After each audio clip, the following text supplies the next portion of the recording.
Welcome back to AM Northwest. Our next guest is all about simple, healthy, and delicious recipes, even when it comes to dessert. Here with a showstopper for your 4th of July celebration, we welcome back the author of the blog Table to Soul, Tiffany Kent. Always good to see you. So good to be back. Okay, tell us about what you're going to make. You say this is a tradition in your family, right? It's a tradition. So the first time I was dating my husband, he loves 4th of July, I thought, I'm going to surprise him. So I made this white cake. It looks festive on the outside. Yeah. But when you cut into it, it is an American flag on the inside. Wow.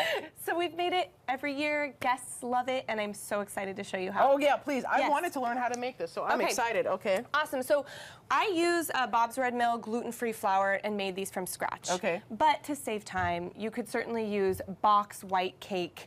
To get the red and the blue coloring, I just use food dye, and I use quite a bit because it lightens up when it bakes. Okay. And clearly we need 2 white, 2 red, and 1 blue. 1 blue, yes. Okay. So basically, I cook them, or I bake them at 350 degrees until a toothpick comes out clean. Okay. And then I freeze them for about an hour. Oh, why is that?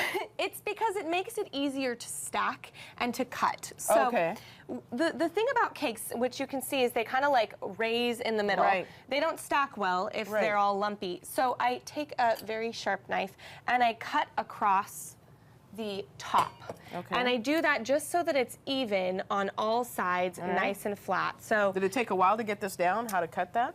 you know, I've had quite a few lopsided cakes, but they all taste good in the end. That's true. So it's okay. I will say cut away from your body, obviously, and then the best that's part. Smart. Right? Yeah. Learn from experience. Yeah. The best part about this is when you peel back this top layer. Look at that. Yeah, this is when you can taste it. So if you're giving the cake to someone, I have people often say, how do you know it's going to turn out? Right. How do you know it's going to taste good? This is when I always taste it and say, oh, yeah, please do. Because it is good. Yeah, that's good. Okay. Okay, so do you want to just pretend, you know, just kind of show them? Sure, I'll cut. Yeah. Oh, Here, wow. you know, here's the joke. She pre-cut everything. Oh, you did so I such would a look good at, job. Look, this is such a good job. She pre-cut everything for me. That's amazing. All right. And That's what good. you can tell here too, see how vibrant it is. So don't be fooled if you, the top of this looks kind of green. And the first time I did it, I thought, oh no, I ruined the cake. Right. But no, look at that bright blue. Very vibrant. So we're gonna just do the same thing. And again, if you freeze them, you can tell they're really cold. It's just a lot easier to work with. Yep. That really is good cake mix. Or good cake, yeah. Yeah, so again, they could do it, I have a recipe from scratch, or they could do it from the box. Okay. Okay, so assembling the cake, this is the most complicated part, but we'll get it down pat. Okay. Start by just getting a good lump of frosting in the middle of your cake platter. This will kind of help it from moving around when you're going to your destination. That's a trick. Learned this from good old Beaverton Bakery back in the day. I cut into the cake. And then because this is frozen, it's easy to work with. So people don't have to worry about it breaking or crumbling. Okay. You're going to put it down. These are all extremely good tips. Okay. They're helpful. So smooth side up. So you want the bottom up. Okay. Again, for frosting. Okay. Okay, so do you want to frost or shall I? I'll frost. So just get a dab. It doesn't have to be pretty. We're just spreading it. Okay. Perfect. Get it out to the edges.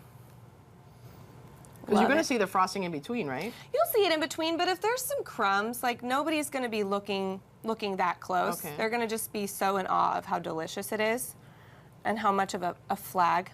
Perfect. Okay. Awesome. Okay, so then we're going to stack a white cake because we know the flag is red, white. And again, there's some crumbs from when I transported these, and we'll just take a dollop. Oh, so tell me about the frosting. Oh, yeah, good. I'm glad you asked. So this is a basic buttercream frosting. I use powdered sugar, milk, clear vanilla extract. That keeps it nice and crisp white. Whoa, good idea. Yeah, so when people use the regular vanilla extract that's dark, it kind of turns it into an ivory color, right? Oh, yeah. Yeah, so this is just clear, and then I stack it. Another red. Another red. Okay. Okay, so this is the complicated part. So this is when we take our 2 leftovers. So we have 1 white, 1 blue, and 1 blue. That looks green, but it's blue. We're gonna take a bowl. Anything, people could use a cup, a coffee mug, a bowl. Okay. And we're gonna make our interior and exterior, and this will make sense when we cut it. When we see it, okay. Yeah. So do you wanna just cut around this guy? Sure. Perfect. Awesome. Okay. Great job. And so then what I do for this part is I just kind of remove the excess, because we just want the inside. So this Okay. goes into our scrap bin, or my dog's bin. Gotcha. If you're anything like me. But see, ours usually hits the floor and then, oh, gone. Yesterday I was making these cakes for the show. Now this one we won't cut the outside, Okay. so you'll just cut the inside. I was making these cakes, and all of a sudden my dog was real quiet. And Oh, that's when you know there's trouble.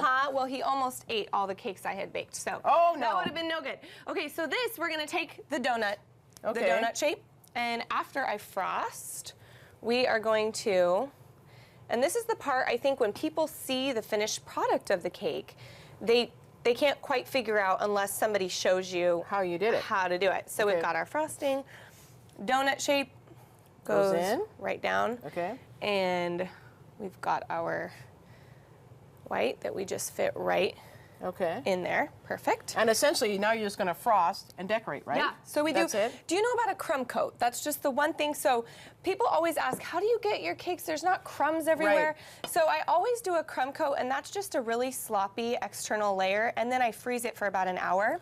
Oh, and then do another It gets coat. really smooth, Right. and then you do another coat Oh, on. these are all awesome tips. Yeah. Can we cut into this now yes, before we run out of absolutely time? can. Yes, yes, yes. I'm going to let you cut in so that he can. So Craig I'm can just see going to it. get it damp. Okay. Let's see. Oh, yeah, can't wait to see this. Oh, yes. And I even brought my 4th of July plates for Plates. us. Okay. All right. Ready? And can you tell? Oh, look at that. That looks great. Yeah, there we That's go. awesome. It totally I can see turned why out. everybody loves that. It's so Okay, I have to try fun. it. Yes, I have please to try. try. That looks great. Isn't it super I would have fun? never known how you did that, especially the top part. It's one of my favorite little surprises. It turns out good. That is really Isn't good. it good? Yeah, good. Great job. I'm We're going have to put the some as well. recipe on our website. Love Tiffany, it. Yeah. great job. Thank you for having me. We'll be right back with more of AM Northwest. Stay with us.